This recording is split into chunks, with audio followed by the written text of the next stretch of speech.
No trauma ou em qualquer situação onde há mudança no perfil fisiológico, o cérebro é o grande pivô regulador de todas as alterações, através de, principalmente, a regulação dos níveis de alguns hormônios.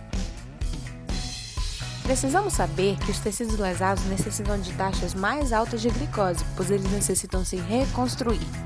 Com isso, há um aumento na taxa de produção das catecolaminas, como a noradrenalina, aumentando a contratilidade, a frequência cardíaca e causando vasoconstricção.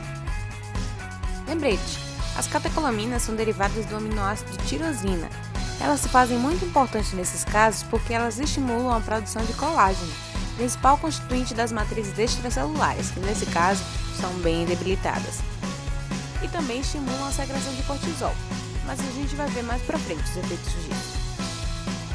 Há também o aumento dos níveis de GH, o hormônio do crescimento. Este aumenta as taxas metabólicas, o metabolismo de lipídios e a síntese de proteína, usada aqui para cicatrização. Se a gente reparar, temos aqui basicamente uma ativação do sistema nervoso autônomo simpático. Por outro lado, há um grande catabolismo de lipídios e proteínas proveniente da destruição dos tecidos.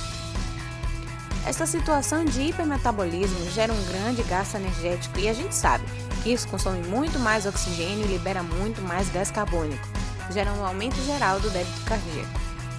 Embora não haja lá um consenso no meio acadêmico sobre o assunto, os valores evidenciam que há o uso misto de nutrientes nessa fase. Sabe-se que, embora a taxa de captação da glicose seja normal, seu uso celular para a produção de energia está prejudicado. Demonstra-se também um quadro de acidose lática, que é observado nos pacientes, resultado do aumento elevado no fluxo de piruvato, que é convertido a lactato, frente à maior necessidade de oxigênio. Acredita-se que os altos níveis de lactato atuem como sistema de defesa celular. Uma diminuição no pH intracelular pode acarretar numa maior captação de oxigênio. No entanto, os níveis elevados de lactato no sangue têm evidenciado uma alta mortalidade entre os pacientes acometidos de algum trauma grave. Paralelo a isso, sabe-se também que há uma perda da autorregulação endócrino-metabólica, que faz com que a glicose da dieta não seja capaz de regular e reduzir a gliconeogênese e a lipólise.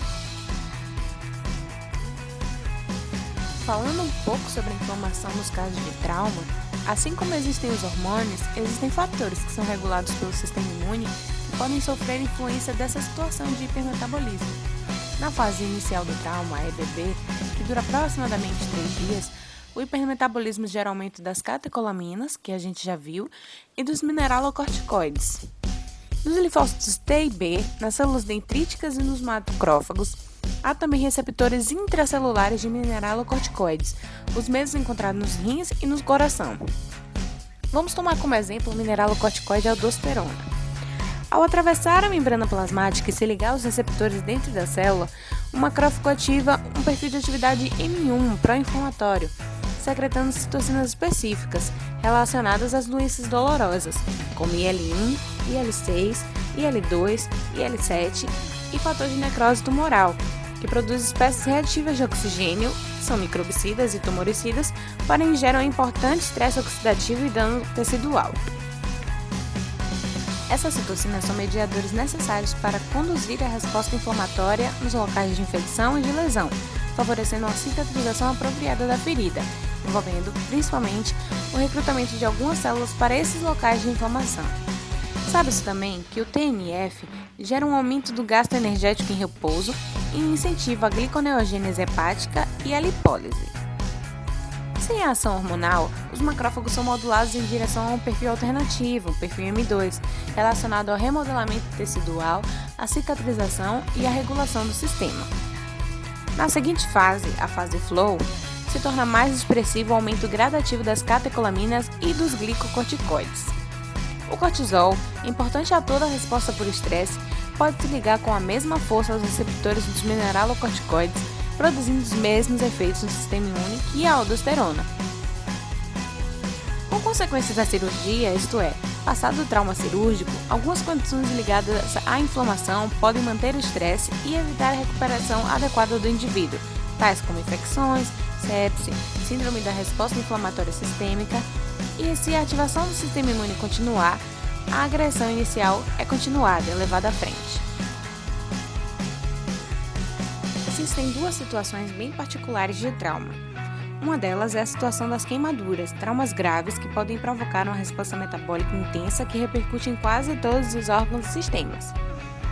Sabe-se que, em vias gerais, há a diminuição dos hormônios anabólicos, o GH e a testosterona, o aumento da taxa de metabolismo basal, o aumento da temperatura corporal, a oxidação da glicose e a aceleração da gliconeogênese, resultando na degradação do músculo esquelético, ao uso da proteína muscular como fonte de energia, e a taxa metabólica nesses indivíduos chega a ser 50% superior aos indivíduos saudáveis. O hipermetabolismo gera uma perda exagerada de massa corporal que vem a causar a instalação de desnutrição, havendo necessidade de terapia nutricional específica. Outra situação é a fratura. Imediatamente após a fratura, a ruptura dos vasos sanguíneos resulta na formação do hematoma, que preenche o espaço da fratura e circunda a área da lesão óssea. Ao mesmo tempo, as plaquetas degranuladas e as células inflamatórias liberam PGDF, TGF-beta e FGF e as mesmas interleucinas que estimulam os osteoblastos e os osteoclastos a uma nova reconstrução.